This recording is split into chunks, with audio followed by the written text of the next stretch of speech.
orang-orang yang memerangi Allah dan Rasulnya, ya, wa yas'auna, dan dia berupaya fil ardi, di atas muka bumi, fasadan, membuat kerusakan. Diapakan orang ini? Kata Allah, an yuqattalu, hendaknya mereka, ya, dibunuh. Yuqattalu. Yang kedua, au yusallabu, atau disalib. Au tuqatta'a, tuqatta'a dari kata qata'ah, dipotong. Aidihim, tangan-tangan mereka, ini eksekusi, pembunuh, ya. Wa arjuluhum, dan kaki-kaki mereka, min khilafin, ya, dari arah yang berlawanan, maksudnya disilang, potong kanan tangan, kaki kiri, ya. Au yunfau minal ard, atau diasingkan dari satu tempat di bumi, ya. Zalika lahum, yang demikian bagi mereka, khizyun, penghinaan, fid dunya, di dunia buat mereka, walahum, dan bagi mereka, fil akhirah, di akhirat, azabun azim, azab yang pedih. Allahumma salli wa sallim wa barik ala nabiyyina Muhammadin wa ala alihi wa ashabihi ajma'in, amma ba'd. Hadirin hadirat jamaah kajian maghrib Masjid Besar Al-Buswah, a'azzakumullah.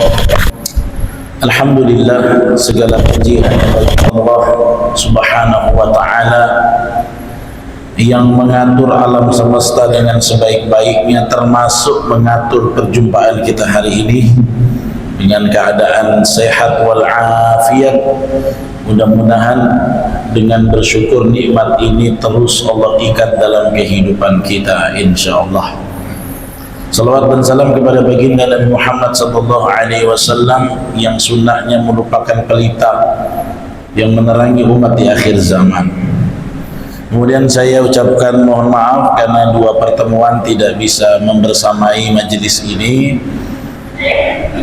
berkenaan dengan amanah mendampingi jamaah untuk umrah ke Baitullah, dan berkat doa semua alhamdulillah keberangkatan kami lancar sampai kembali tanpa ada hal-hal yang krusial kami alami.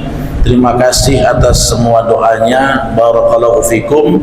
Mudah-mudahan Bapak Ibu yang mendoakan juga dimudahkan setiap tahun untuk berangkat ke tanah suci, amin ya rabbal alamin, ya.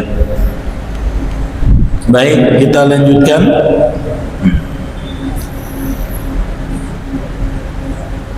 Sepertinya kelanjutannya masih pembahasan yang sama saya, ya, karena saya dapat info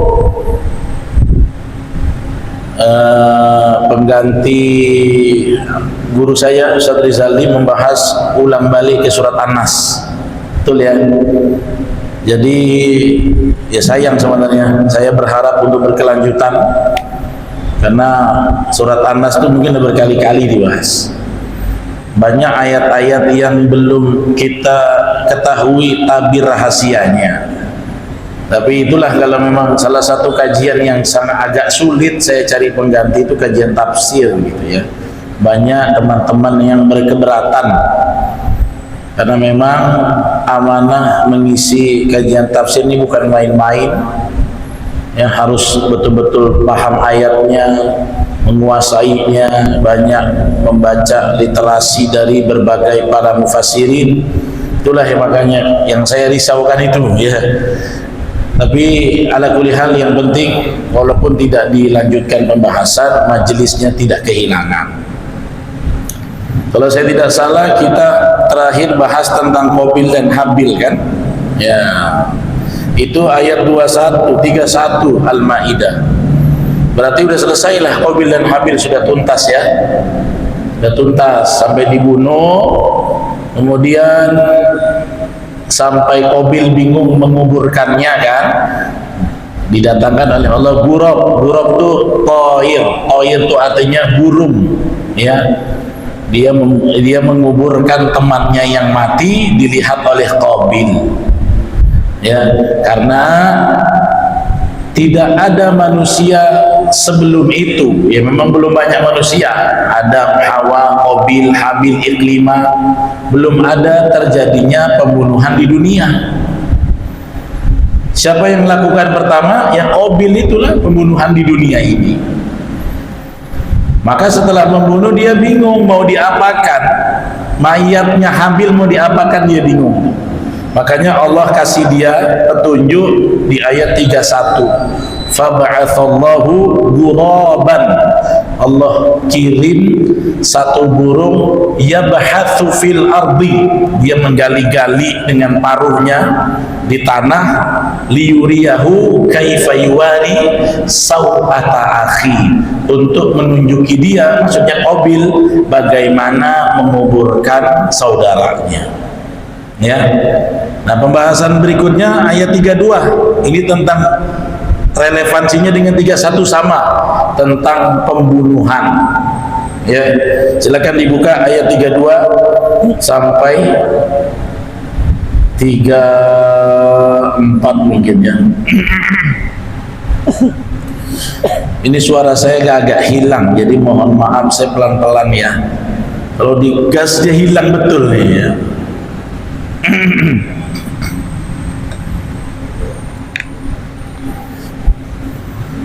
Kita baca ya. A'udzu billahi minasy syaithanir rajim.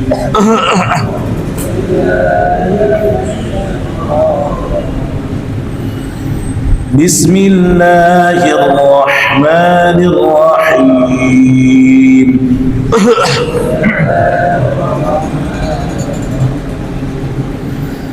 Min ajli dzalika katabna ala bani Israila annahu man qatala nafsan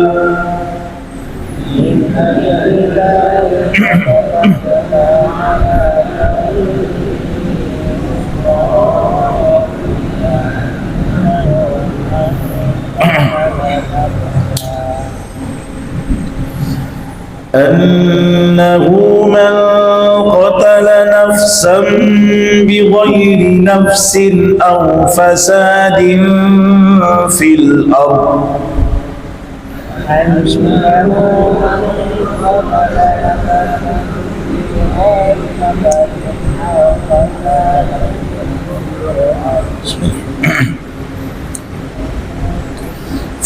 فكأنما قتل الناس جميعا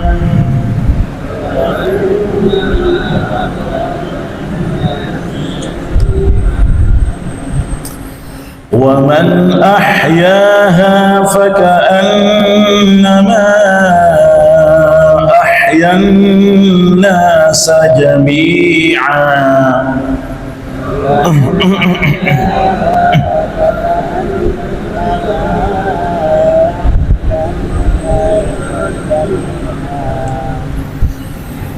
ولقد جاءتهم رسلنا بالبينات ثم إن كثيرا منهم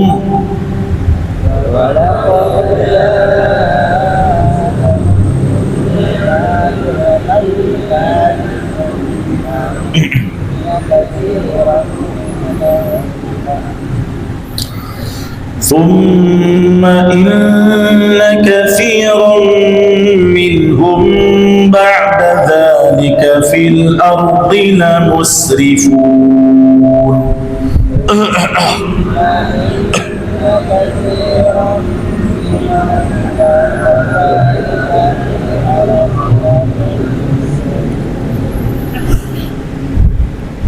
إنما جزاء الذين يحاربون الله ورسوله ويسعون في الأرض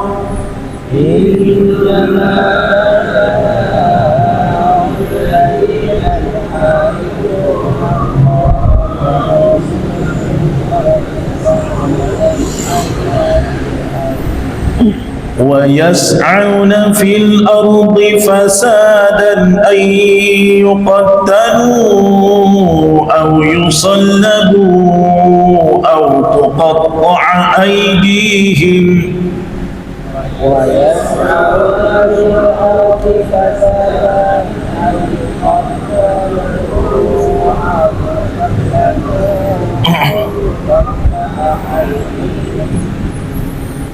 أو تقطع أيديهم وأرجلهم من خلاف أو ينفوا من الأرض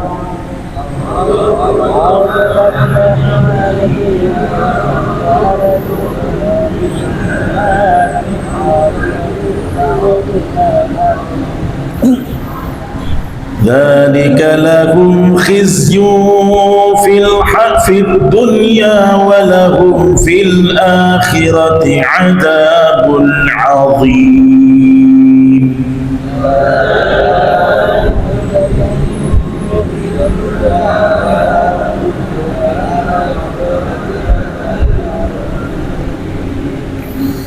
إلا الذين تابوا من قبل أن تقدروا عليهم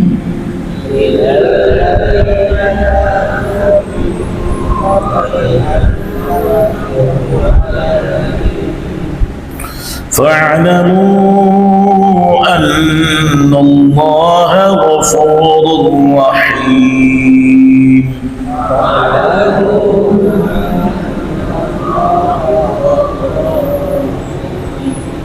Baik. Ya, jadi saya mau coba munasabah 31 30 itu kan tentang pembunuhan pertama Qabil. Di 32 ini Allah membahas ancaman dari membunuh. Ancamannya apa?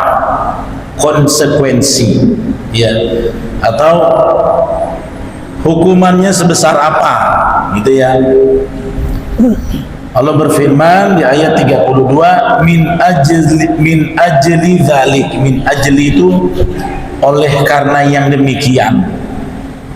Min ajli itu kalau dikarenakan apa, ya.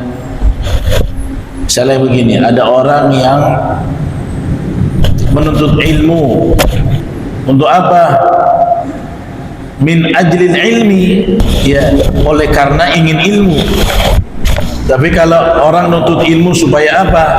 Supaya dapat gelar, ya, atau supaya dipanggil alim. Min ajli yud'a bil alim, supaya yang demikian itu dia dipanggil. Nah, jadi min ajli dzalik itu oleh karena, ya, yang demikian itu kata benar, kata Allah, kata benar, ya. Kata benar ini artinya kami tetapkan. Kalau secara fi'il letter lak artinya kan kami tuliskan, ya. Tapi bisa ditetapkan, bisa diwajibkan, sama kayak ayat puasa. Ya ayyuhalladzina amanu kutiba. Kutiba itu kalau secara letter lak dituliskan. Tapi terjemahnya apa? Diwajibkan, menjadi ketetapan syariat, diwajibkan kutiba itu kan. Nah, ini sama. Jadi setelah kejadian Qabil Habil terjadi pembunuhan itu, ya, Allah menetapkan, kata Allah, katabna ala bani Israel, kami tetapkan atas bani Israel, annahu, sesungguhnya, man qatala, siapa yang qatala, membunuh, nafsan, satu jiwa, bi ghairi nafsin, tanpa jiwa. Nah, membunuh satu jiwa tanpa jiwa maksudnya begini, ada orang yang membunuh satu jiwa karena dia membunuh jiwa yang lain. Contohnya apa? Kisos. Ada orang bunuh, sengaja merampok, menghilangkan satu nyawa, maka dia dibunuh, nyawanya diambil, jiwanya, karena dia menghilangkan satu jiwa. Itu boleh menghilangkan jiwa karena sebelumnya ada jiwa yang hilang, itu boleh. Tapi kalau membunuh orang tanpa ada embrio pembunuhan sebelumnya, itu namanya qatala nafsan bi ghairi nafsin, membunuh jiwa tanpa ada jiwa yang hilang. Ya, ini ketetapannya ya. Au fasadin, atau membunuh orang yang fasadin. Fasad itu artinya membuat kerusakan di muka bumi. Ya. Contohnya apa? Orang yang buat kerusakan di muka bumi yang boleh dibunuh, coba ada yang tahu? Indonesia lah misalnya gitu. Siapa? Pembunuh? Apa? Kalau pembunuh ya tadi masuk yang membunuh jiwa karena jiwa. Tapi ada yang kedua apa? Pemberontak, namanya bugot. Ya, jadi misalnya begini, datang dia ke presiden, saya tidak menerima ulil amri Presiden Republik Indonesia, saya menentang, memerangi, memprovokasi orang. Itu boleh diciduk, dieksekusi, karena dia ahlul bagyi namanya. Dalam kitab fikih disebut mereka adalah pemberontak negara yang menolak pemerintahan orang Islam yang sah, boleh dibunuh. Pemberontak, bugot namanya. Bugot itu pemberontak. Pemberontak itu kalau nggak dihabiskan bikin chaos negara. Nanti saya ceritakan, salah satu pernah terjadi di zaman Sayyidina Utsman. Ya. Jadi siapa yang membunuh jiwa tanpa jiwa yang lain, au fasadin fil ardi, atau orang-orang yang membuat kerusakan di atas muka bumi, bukan karena alasan tadi dia tetap membunuh, maka kata Allah apa? Faka'annama, maka seakan-akan qatalan nasa jami'a, dia membunuh semua manusia. Jadi kalau ada orang membunuh satu jiwa, dua jiwa, tingkat kekejamannya sama seperti dia bunuh semua orang di dunia ini. Itulah kata Al-Quran, man qatala nafsan bi ghairi nafsin aw fasadin fil ardi faka'annama qatalan nasa jami'a. Makanya ini saya tekankan kepada Bapak Ibu jamaah, Islam itu sangat menjaga darah manusia. Butuh 1000 pertimbangan untuk menumpahkan darah orang. Jadi nggak gampang-gampang. Butuh 1000 pertimbangan. Ya, kalaupun sudah dipertimbangkan bunuhnya pun caranya harus Islami, nggak sembarangan, Pak. Itu kalau eksekusi yang cepat matinya gitu ya. Bahkan jangankan darah manusia, darah hewan aja harus ditajamkan pisaunya gitu kan. Nggak sembarangan itu Islam, dan tidak ada agama lain yang mengatur sebaik ini, nggak ada. Coba cari di agama lain yang cara nyembelihnya tuh ada syariatnya, ada sunahnya. Cari, nggak ada. Negara-negara lain yang bukan Islam, dia bunuh kerbaunya dipancung dari leher atas, Pak. Kalau kita kan harus di seset ya. Kalau yang lain, jangankan kita di provinsi, salah satu provinsi yang bukan mayoritas Islam di kita, kerbaunya ditusuk, Pak, ditusuk, darahnya ditampung, dimakan. Ya, tapi Islam tidak. Makanya Islam itu memang betul-betul hurmatid dam, menjaga kehormatan darah manusia jangan sampai jatuh. Ya, kalau ada yang tidak sesuai syarat masih menjatuhkan darah manusia, menghilangkan nyawa orang, satu orang kau hilangkan seperti kau membunuh semua orang. Faka'annama qatalan nasa jami'a. Jadi berat, Pak. Berat kita tuh. Mau perang tuh pertimbangannya, niatnya aja harus diluruskan. Perang karena apa? Kau mau menegakkan apa? Kau mau bela apa? Bela golongan? Tidak di jalan Allah. Saya biar dibilang gak takut, bukan di jalan Allah. Mana yang betul-betul berperang angkat senjata diterima, li'i'la'i kalimatillah, menegakkan kalimat Allah, itu baru diterima. Ya, ini enggak sembarangan. Sebaliknya kata Allah, wa man ahyaha, dan siapa yang menghidupkannya, menghidupkan jiwa seseorang, enggak membunuh, faka'annama, maka seakan-akan ahyan nasa jami'a, dia menghidupkan manusia semuanya, menjaga nyawa yang lain. Makanya di dalam surah Al-Baqarah apa? Walakum fil qisasi hayatun ya ulil albab. Di hukum kisos itu ada kehidupan. Kenapa maksudnya? Orang dikisos kan dimatiin. Tapi kenapa di dalam ayat dibilang di dalam hukum kisos itu ada kehidupan? Ayatnya begitu. Padahal kisos itu kan membunuh orang. Algojo mengeksekusi tersangka pembunuhan gitu kan, di kisos. Tapi kenapa dibilang hayatun? Dalam penerapan syariat hukum membunuh di kisos itu orang ada kehidupan. Kenapa? Karena kalau ada orang yang membunuh, dia dieksekusi melalui proses persidangan, ada orang lain yang punya niat membunuh, dia pikir ulang, nanti kalau aku membunuh, aku dibunuh lagi, hidupku habis. Sehingga apa? Semakin meminimalisir kemungkinan tertumpahnya darah. Orang tuh sekarang kalau nggak karena hukuman dan dosa, mungkin tega aja ngerampok membunuh, iya kan? Wong sekarang hukuman jelas, dosanya jelas, begal aja masih banyak, iya kan? Tega begal lu, udah dikasih. Maka hukum kisos ada kehidupan.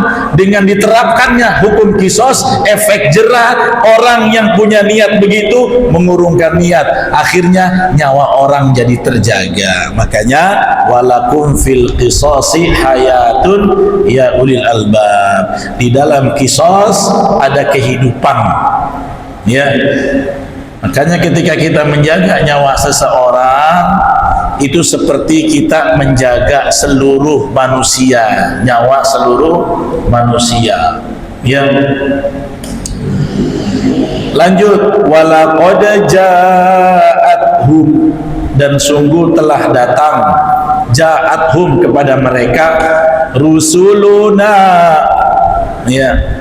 Di ayat Al-Maidah 32 ini Allah katakan rasul-rasul kami bil bayinat, dengan keterangan-keterangan yang jelas. Ya. Thumma, kemudian, inna, sesungguhnya, katsiran, kebanyakan, minhum, di antara mereka, ba'da zalika, setelah yang demikian itu, setelah dikasih aturan, fil ardi, di atas muka bumi, la musrifun, betul-betul melampaui batas. Ya. Jadi ayat ini sudah penerapan, ancaman, hukuman, konsekuensi membunuh begitu mengerikan, masih aja ada orang yang melampaui batas. Nah, ini ayat pernah dibacakan oleh Utsman bin Affan. Ingat, Utsman bin Affan dibunuh sama siapa? Orang Islam yang bunuh.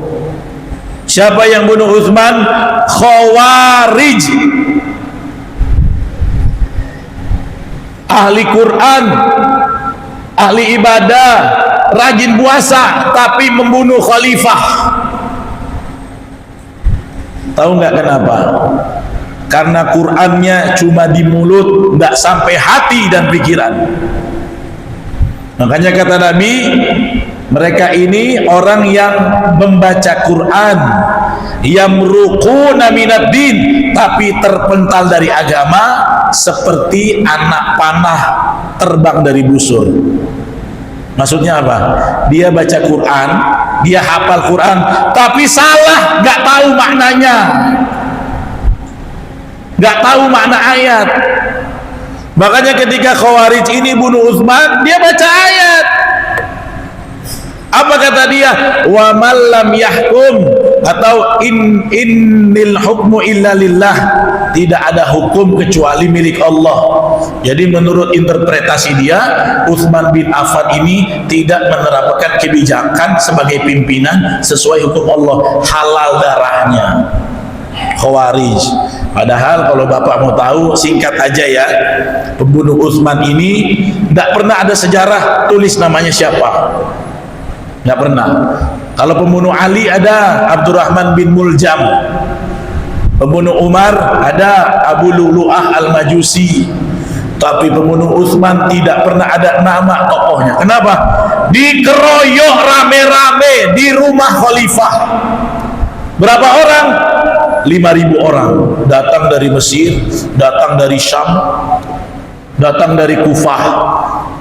Kenapa mereka datang bawa pedang, kepung 45 hari rumahnya Utsman? Kenapa? Karena dapat hasud dari Abdullah bin Sabah, orang Syiah Yahudi yang pura-pura masuk Islam, bikin gonjang-ganjing di luar. Isunya apa? Dia kirim surat ke negara-negara bahwasanya Utsman sedang menempatkan anak-anaknya jadi pemimpin di beberapa negara. Salah satunya dikirimlah, memang waktu itu Utsman baru melakukan reshuffle gubernur. Salah satunya gubernur Mesir. Tadinya kan Amr bin Al-As diganti. Ya. Isunya dia bikin apa? Utsman sedang siap-siap untuk masukkan keluarganya jadi gubernur. Makanya Amr bin Al-As akan dihentikan dan akan dibunuh, dieksekusi. Itu dibikin surat oleh Abdullah bin Sabah. Hati-hati, Pak. Salah satu hoaks paling efektif adalah memprovokasi kita untuk benci pemimpin. Hati-hati, itu hoaks paling efektif. Dari zaman salaf datang orang-orang, saat itu pinter dia memprovokasi saat para sahabat kibar lagi pada haji waktu itu. Jadi di Madinah nggak banyak orang, hanya sekitar 200 orang. Ya, salah satunya siapa? Salah satunya tuh ya, salah satunya kalau nggak salah Subair, kalau nggak salah. Ya, Abu Hurairah juga begitu. Jadi ketika dikepung 45 hari, Utsman itu disiksa, diminta turun dari tahta khalifah. Nggak mau Utsman. Allah yang mentakdirkan saya. Jadi kalau beliau kasih diambil oleh Khawarij pemberontak, wah bisa kacau.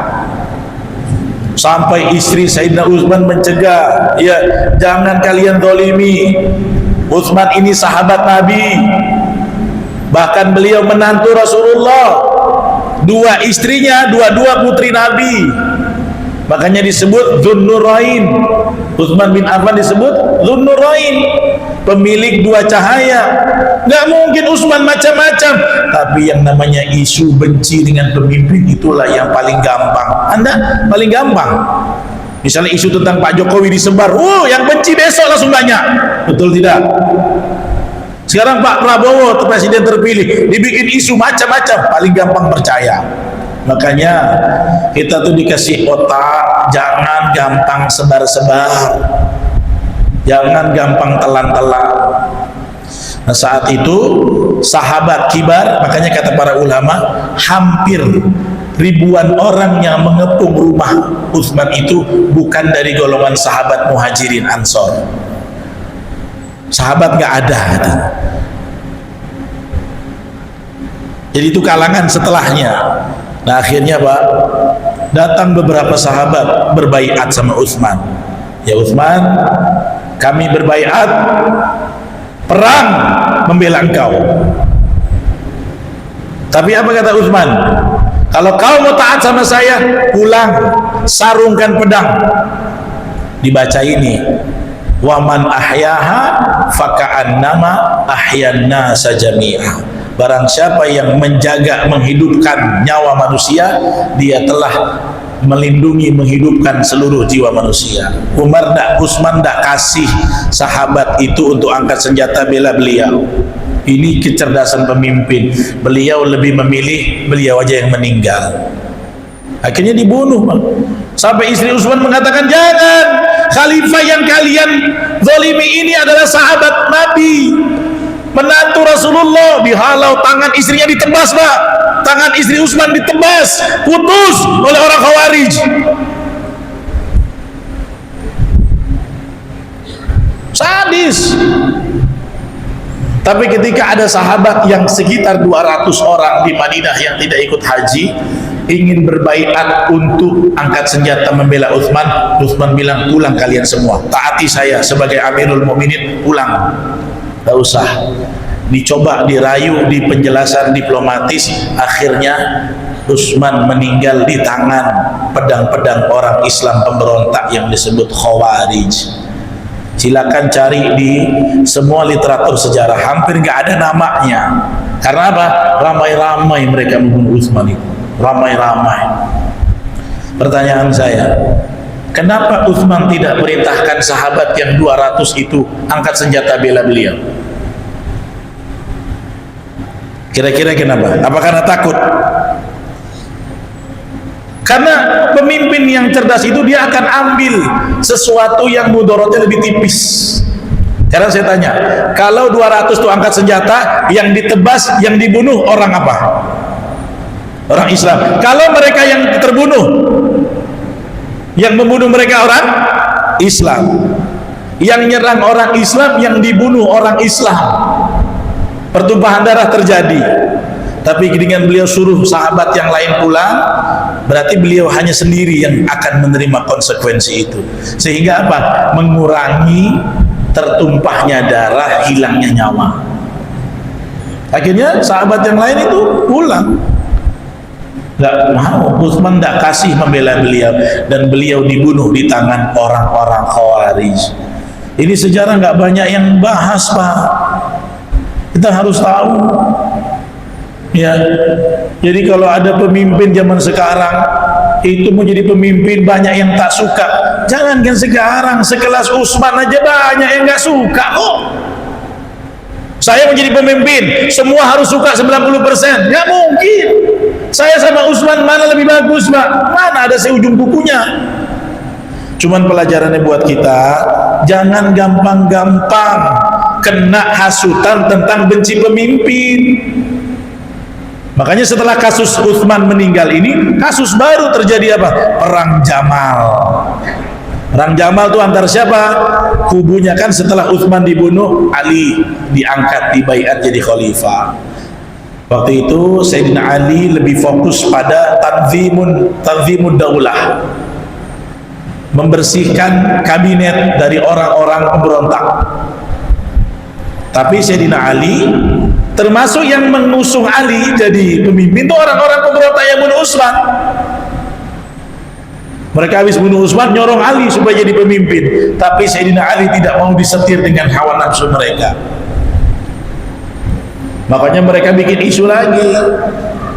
Waktu itu Ali fokus pada pembenahan negara, sampai beliau tidak fokus pada penangkapan pembunuh Utsman. Saking banyaknya yang bunuh, ribuan, sekelompok ribuan.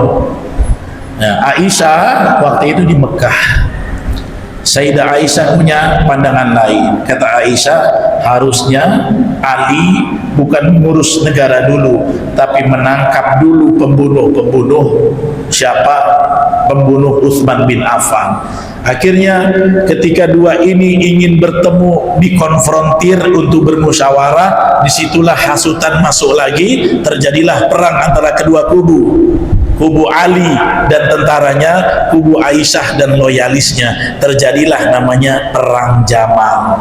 Perang Jamal ini bagaimana? Nanti lihat aja live streaming saya di Al-Amin, kurang lebih 3 pekan yang lalu. Kalau saya ceritakan habis waktunya untuk itu.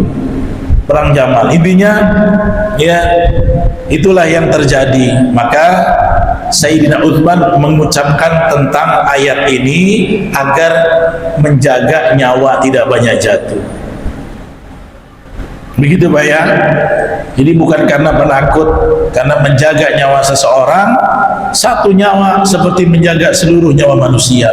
Membunuh satu nyawa seperti membunuh seluruh manusia. Ya, maaf ini kalau ada di antara kita yang pernah menghilangkan nyawa orang, Anda harus tobat sedalam-dalamnya. Mohon maaf, saya nggak tahu kan, nggak tahu, atau pernah terlibat, ya, Anda harus tobat sedalam-dalamnya. Ini termasuk dosa yang sangat besar, ya. Nah itu.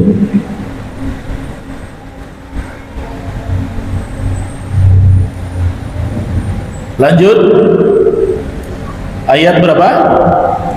32, Al-Maidah ayat 32. Kemudian Allah berfirman, innama jazaa'ul ladzina, innama, ya.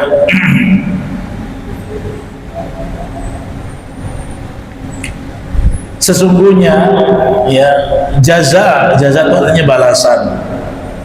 Alladzina, orang-orang yang yuharibunallah wa rasulahu, memerangi. Yuharibu dari kata haraba, yuharibu, harbun artinya perang. Orang-orang yang memerangi Allah dan Rasulnya, ya, wa yas'auna, dan dia berupaya fil ardi, di atas muka bumi, fasadan, membuat kerusakan. Diapakan orang ini? Kata Allah, an yuqattalu, hendaknya mereka, ya, dibunuh. Yuqattalu. Yang kedua, au yusallabu, atau disalib. Au tuqatta'a, tuqatta'a dari kata qata'ah, dipotong. Aidihim, tangan-tangan mereka, ini eksekusi, pembunuh, ya. Wa arjuluhum, dan kaki-kaki mereka min khilafin, ya, dari arah yang berlawanan, maksudnya disilang, potong kanan tangan, kaki kiri, ya. Au yunfau minal ard, atau diasingkan dari satu tempat di bumi, ya. Zalika lahum, yang demikian bagi mereka, khizyun, penghinaan, fit dunya, di dunia buat mereka, walahum, dan bagi mereka, fil akhirah, di akhirat, azabun azim, azab yang pedih. Ayat selanjutnya menjelaskan illal ladzina tabu, orang yang membunuh, tobat, min ba'di, min qabli an taqdiru alaihim, sebelum dijatuhi hukuman, ya, itu bisa dibebaskan.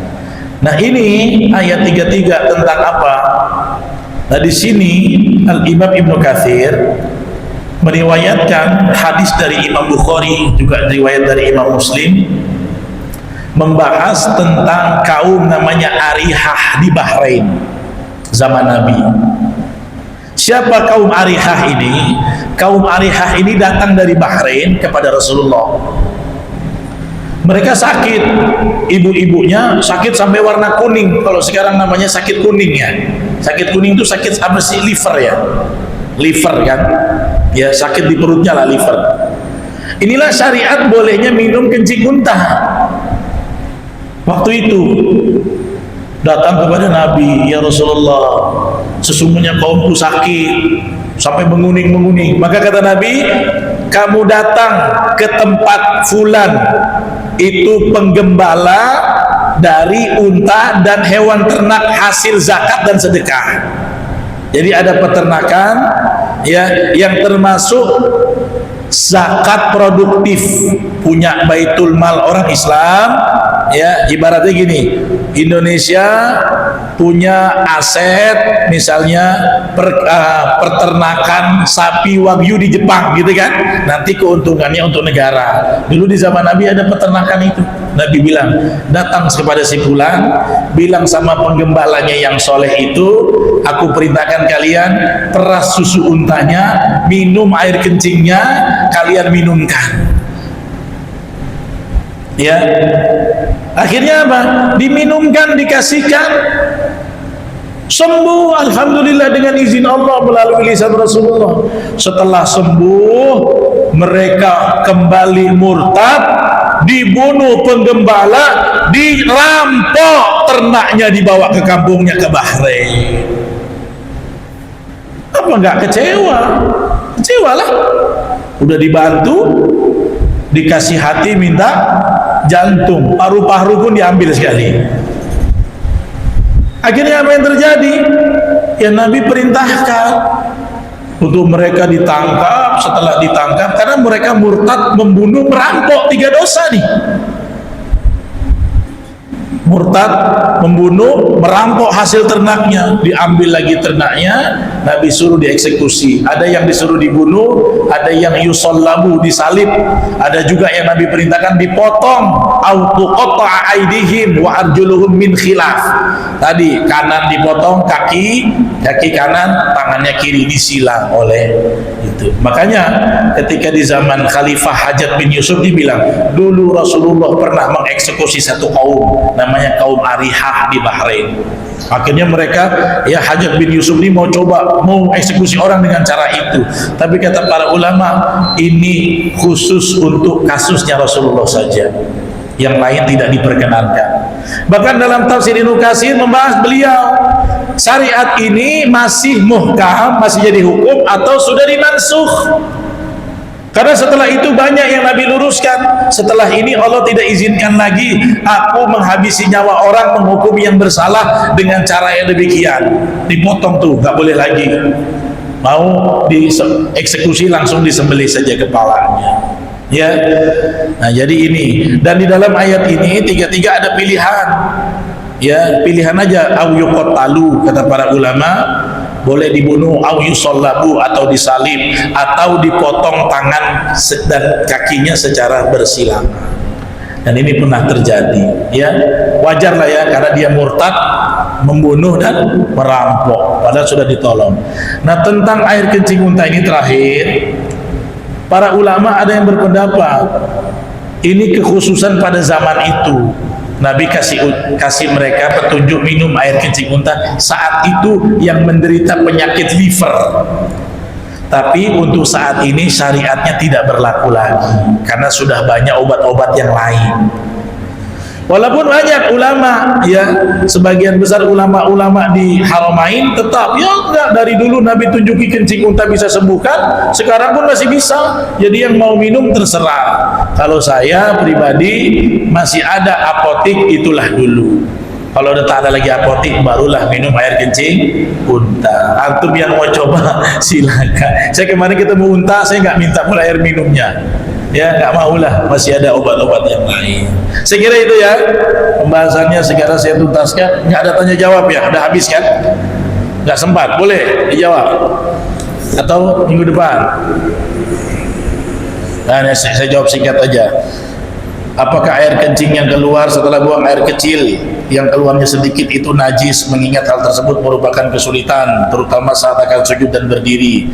Terkadang ada perasaan keluar, apakah bisa dimaklumi? Nggak bisa, harus dicuci, wudhu lagi ya, kemudian diciprati tempatnya. Kalau nggak ada baju lagi di perjalanan, diciprati. Makanya kalau nggak mau terjadi begini, maksimalkan ketika buang air kecil, jangan buru-buru. Santri juga ya, kalau buang air kecil maksimal berdeham.